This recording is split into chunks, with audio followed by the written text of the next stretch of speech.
In 2016, Shakur Stevenson slept in a cramped Newark apartment where safety was a luxury he couldn't afford.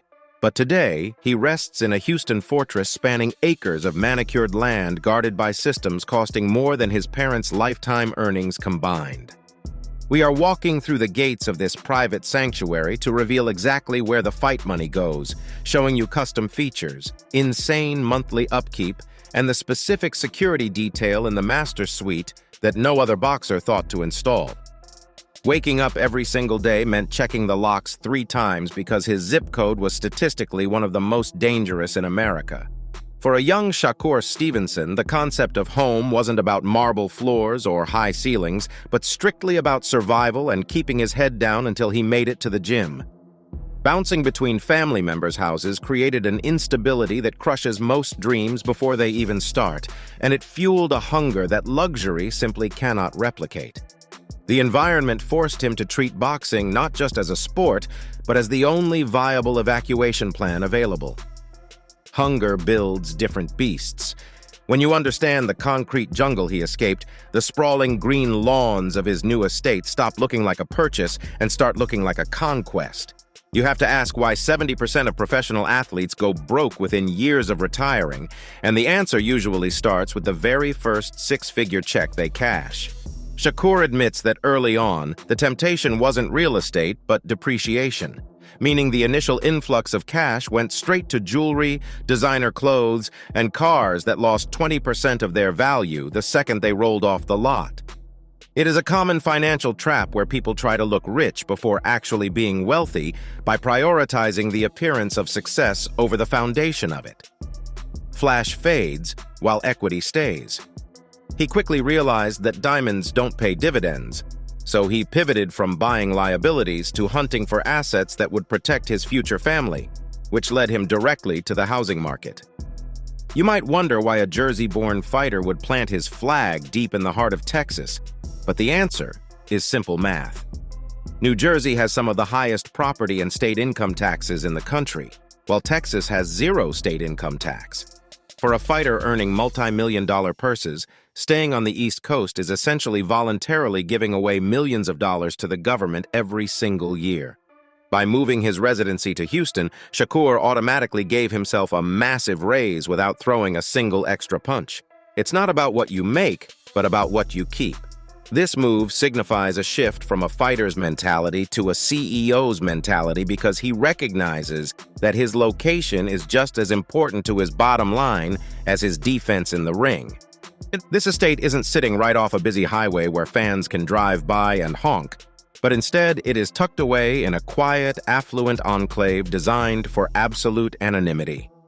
The neighborhood scouting report focused on distance from the city's chaotic nightlife and proximity to elite private facilities. He chose a spot where the neighbors are oil tycoons and tech executives who have their own money and aren't impressed by fame, creating a bubble of normalcy where he can walk his driveway without being harassed for autographs or challenged to street fights. Silence is the ultimate luxury. In a sport as loud and chaotic as boxing, having a home base that feels like a library is essential for mental recovery because the location forces a disconnect from the hype and allows him to decompress fully between camps. Real estate experts always say you make your money when you buy rather than when you sell. Reports indicate that Shakur entered the Houston market at a sweet spot by purchasing before the post-pandemic housing boom sent prices into the stratosphere. By securing this estate when he did, he locked in an asset that has likely appreciated by 15 to 20% in just a few years. He didn't over-leverage himself to get into a cloud house that he couldn't afford during the off-season, but instead bought something that fit comfortably within his means. Buy low and live high. This financial discipline is rare in boxing because instead of drowning in a mortgage that requires a fight every 3 months to service, he sits on an asset that is effectively paying him just by existing in a hot market. Financial advisors for combat sports athletes have noted a massive migration trend where those fighting for legacy train in Vegas, while those fighting for wealth live in Texas. This sentiment drives home why fighters like Shakur and even Gervonta Davis are looking at the Lone Star State since it offers the space to build massive compounds that would cost triple in Los Angeles or New York. The square footage dollar-for-dollar value in Houston allows a fighter to build a literal sanctuary rather than just a nice apartment. Geography dictates your net worth. Shakur listened to the guys who went broke before him and did the exact opposite, making this house the physical manifestation of learning from boxing history's financial errors. Pulling up to the estate hits you with the overwhelming silence of the forest that surrounds it, rather than the size of the columns. Unlike the flashy glass box mansions in Los Angeles that scream for attention, Shakur's Texas sanctuary is hidden behind a veil of mature oak trees in Kingwood, which is often called the livable forest. The architecture creates a psychological barrier between Shakur the boxer and Shakur, the man with brick and stone facades that blend into the landscape rather than dominating it. Privacy is the new flex. The driveway winds deep into the property to ensure that by the time you actually see the front door, you have already passed through multiple layers of natural and man-made screening. Most celebrities install security systems to protect their jewelry, but Shakur installed his to protect his peace. We aren't just talking about a Ring doorbell and a gated entry because sources indicate the property is equipped with a perimeter surveillance system similar to what you'd find at a diplomatic compound featuring motion tracking cameras that can identify a license plate from 100 yards away. After growing up in Newark, where danger was random and omnipresent, he invested heavily in predictive systems that alert him to a threat before it even reaches the gate. Peace of mind has a price tag. This setup allows him to sleep without one eye open, and that is a luxury worth more to him than any car in the garage. Shakur once admitted in a GQ interview that his first big purchase to prove he made it was a $150,000 Mercedes Maybach that screams executive power. That vehicle now sits as the crown jewel of a driveway looking more like a luxury dealership lot. Flanking the Maybach is typically a rugged G-Wagon, which is the standard-issue tank for the modern athlete chosen specifically for its ability to handle Houston's rougher roads and flash floods. But this isn't just hoarding metal, since each car serves a specific mood, with the Maybach for business meetings and the G-Wagon for training camp commutes. Trophies on wheels.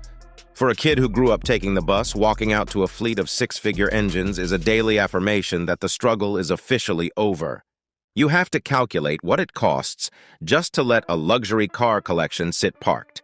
Between the specialized insurance for high-value vehicles, climate-controlled garage storage to prevent humidity damage, and the premium fuel required for V8 and V12 engines, Shakur is likely burning through $5,000 to $8,000 a month before he even puts the car in drive. These machines are high-maintenance divas because a single oil change on a Maybach can cost more than a Honda Civic's monthly payment. The hidden tax of luxury reminds us that in the world of the wealthy, the purchase price is just the entry fee, while the upkeep is the subscription model that never cancels. Step into the backyard and you are immediately transported from Texas to a private resort in Turks and Caicos. The center of gravity is a custom pool with a zero-edge design, making the water look like a sheet of glass stretching into the lawn.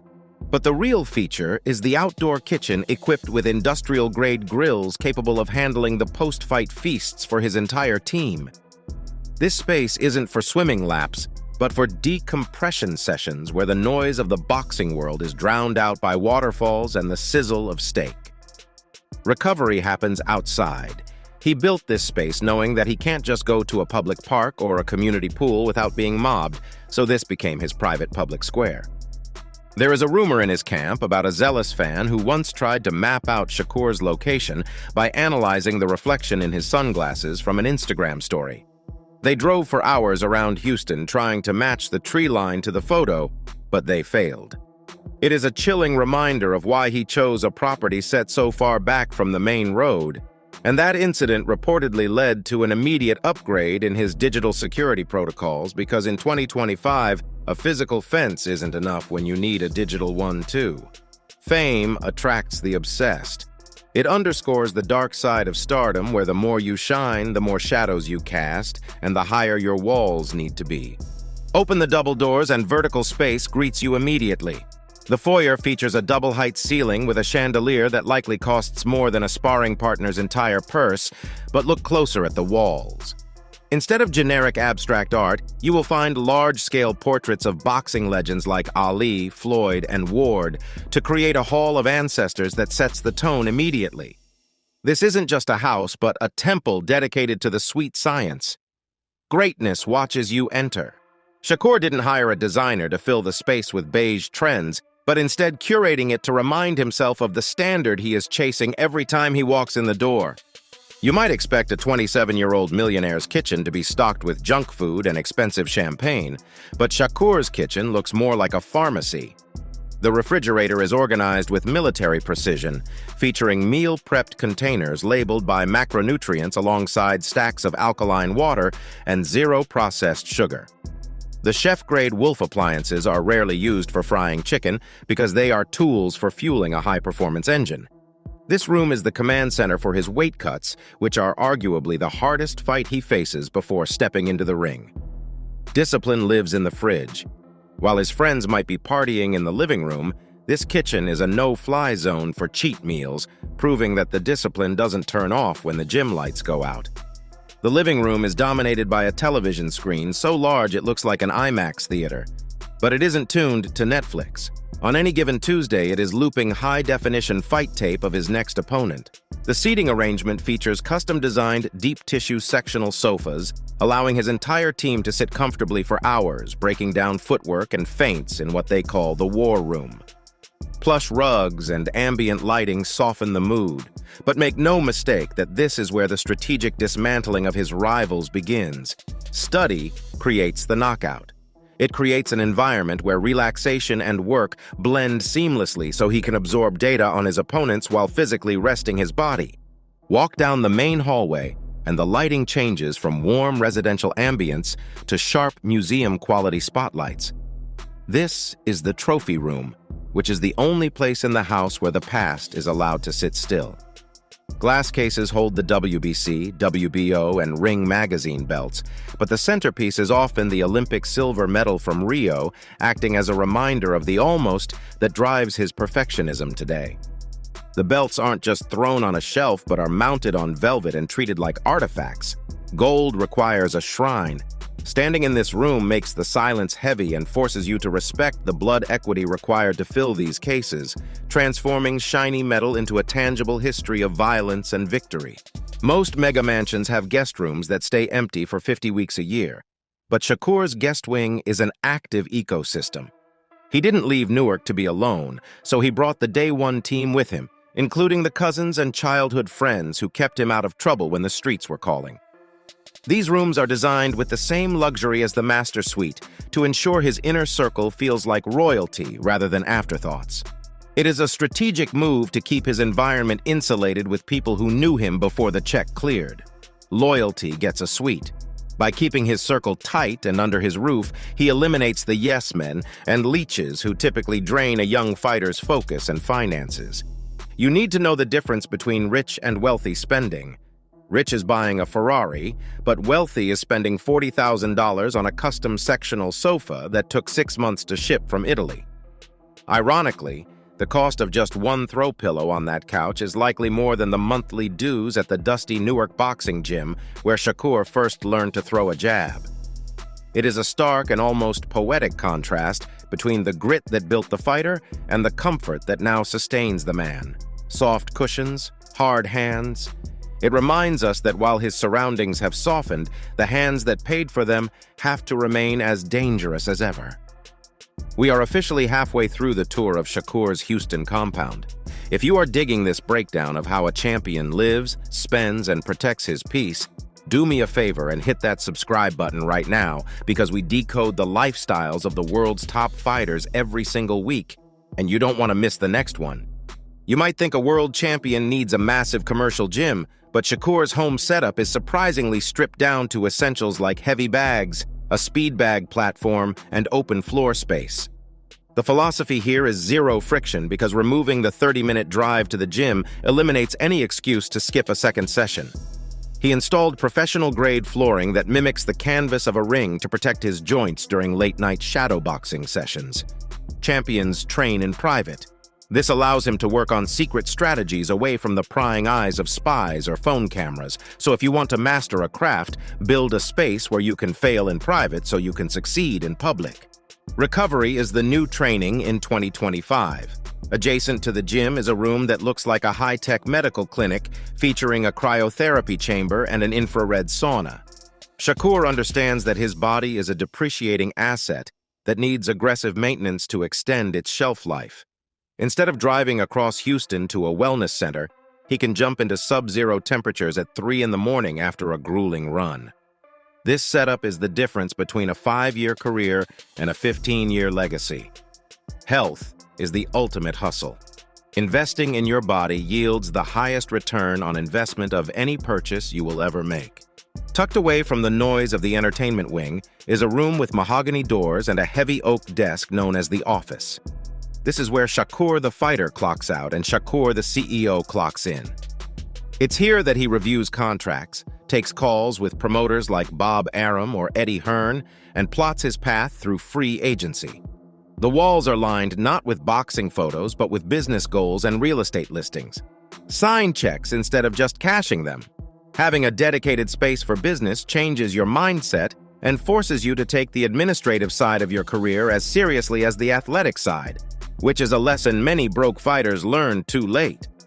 Finally, we reach the sanctuary within the sanctuary known as the Master Suite. It features a California king bed that looks small in the massive room, but the real secret is the door. Rumors swirl that Shakur installed a biometric reinforced door for the bedroom to essentially turn his sleeping quarters into a panic room. In an era where home invasions target athletes, this feature provides the ultimate layer of defense because it isn't paranoia, but preparation. Sleep safe and dream big.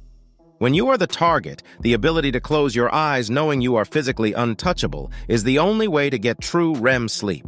Shakur is known as one of the best-dressed boxers in the game, and his closet proves it. It is designed less like a wardrobe and more like a high-end boutique with LED-lit shelves showcasing hundreds of pairs of Jordans, designer boots, and Amiri jeans. The organization is color-coded as a subtle nod to his obsessive attention to detail. This room is where the image is curated, including the outfits for press conferences that will be photographed and analyzed by millions. Style is psychological warfare. Looking the part is half the battle in boxing promotion. So when you look expensive, the public believes you are valuable, and that belief drives ticket sales. We all see the diamond chains and the Patek Philippe watches on Instagram, but we never see where they live. They don't sit in a drawer. Hidden within the suite is a commercial-grade safe bolted into the foundation that is rated to withstand fire and high-tech drilling tools. Shakur treats his jewelry collection not as accessories, but as portable commodities representing liquid cash that needs bank-level protection. Flash requires a fortress. If you're going to wear a house on your wrist, you better have a vault to put it in when the party is over. A shifting trend among young athletes is moving away from Scarface-style mansions to Iron Man-style smart homes. Shakur's estate is fully integrated with a Control 4 or Savant system, allowing him to control lighting, temperature, and security from his phone anywhere in the world. This isn't just cool tech, but is about efficiency and energy management, because as utility costs rise, the smart home is becoming a financial necessity for large estates. Control is the new luxury. Being the master of your environment down to the degree of the thermostat is the final flex of the modern champion. You have to ask who actually runs a property this size, because it isn't just Shakur waking up and mowing the lawn. The estate operates like a small boutique hotel requiring a payroll that includes a full-time landscaping crew to battle the aggressive Texas vegetation, a housekeeping team that rotates daily, and a private chef who travels with him during camps. This human infrastructure is the invisible cost of mansion life, because you aren't just paying a mortgage, but are paying salaries. Freedom costs payroll. He trades money for time, which allows him to focus 100% on boxing while a small army handles the logistics of his existence. Texas might have no income tax, but the property taxes and cooling costs are the silent killers. Cooling a massive estate during a humid Houston summer where temperatures regularly hit triple digits results in an electricity bill that could buy a used car every single month. Add in the cost of pool maintenance, security monitoring fees, and insurance premiums for a high-profile target, and the monthly burn rate to keep the lights on is likely between $20,000 and $30,000. Air conditioning isn't cheap. It acts as a sobering reminder that a big house is a living, breathing beast that demands to be fed cash constantly. Walk past the main house and you might see a smaller yet still impressive structure on the grounds or nearby where the real motivation lives. Shakur has been vocal about his primary goal of retiring his mother and moving his younger siblings out of Newark's crossfire. This estate serves as the Stevenson HQ to provide a safe harbor where his family can gather without looking over their shoulders. Mom eats first. The estate isn't just a bachelor pad, but a generational fortress designed to break the cycle of poverty that held his family captive for decades. Compare Shakur's move to Houston with his rival Devin Haney's lifestyle in Los Angeles. While Haney drops millions on an LA mansion where you pay a premium for the zip code and get half the square footage, Shakur's Texas strategy gets him double the land for half the price. It is a classic case of flash versus value because in LA you pay for the view, while in Houston you pay for the empire. Math wins fights. Shakur is playing the long game by securing assets that maximize his net worth rather than just maximizing his Instagram likes. You might ask if this house is a liability or an asset. In the current Houston market, which has seen a massive influx of wealth from California and New York, this property is a performing asset. Real estate data suggests that high-end homes in his specific enclave have appreciated steadily, meaning if he ever decides to sell, he will likely walk away with a profit that eclipses his early fight purses. He didn't just buy a home, but parked his cash in a growing economy. Live in your savings account. The smartest purchase is one that pays you back when you leave it. There is one room in the house that remains surprisingly empty and almost unfinished. But it's not because he ran out of money, it's because he ran out of need. Shakur reportedly keeps one room sparse as a meditation zone devoid of furniture or distractions. It serves as a physical representation of the mental void he needs to enter before a fight, offering a space where he can sit on the floor and visualize the win without the clutter of his success pressing in on him. Emptiness clears the mind. In a house full of stuff, the most valuable room is the one that has nothing in it. Rumors are swirling in the boxing world that Shakur isn't done building. The next phase of the Stevenson plan involves purchasing adjacent commercial land to build a private boxing complex open to the public with the goal of creating a Newark South in Houston. This facility would train the next generation of fighters and essentially franchise his own discipline. He is moving from buying homes to building infrastructure. Legacy is brick and mortar. He understands that to truly be immortal in this sport, you have to leave behind more than just highlight reels, meaning you have to leave institutions. Despite the millions, the gates, and the guards, Shakur still carries Newark in his posture. He has admitted in interviews that he still gets uncomfortable in high society dinners and prefers the company of his day one crew. The luxury of the estate hasn't softened his edge because, if anything, it has sharpened his paranoia, leading him to treat the house not as a place to relax, but as a castle he has to defend. You can't buy the hood out of you. That underlying tension is what keeps him sharp in the ring because he knows exactly how far the fall is since he remembers the bottom vividly.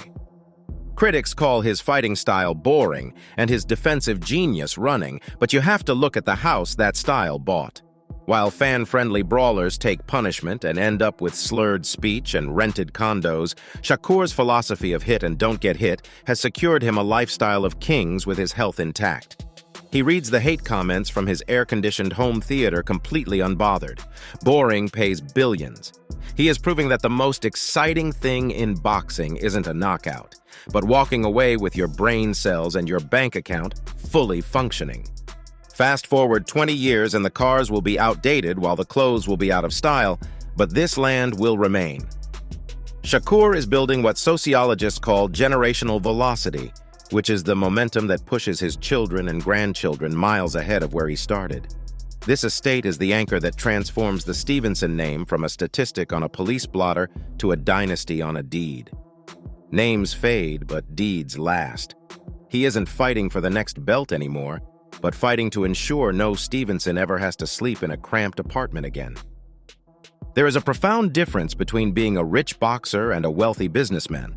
A rich boxer rents a mansion for the vlog, but a wealthy businessman owns the land the mansion sits on. Shakur Stevenson has mastered the cheat code by using the sport to fund the life instead of using the life to fund the sport. Don't just win the fight, win the game. From the cracked pavement of Newark to the pristine lawns of Houston, Shakur Stevenson's real estate journey is a masterclass in leveling up.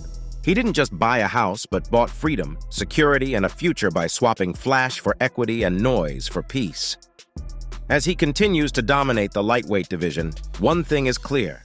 The King of Newark has built his castle, and he dares anyone to try and take it. And that's it from us today. Until next time, thank you for watching.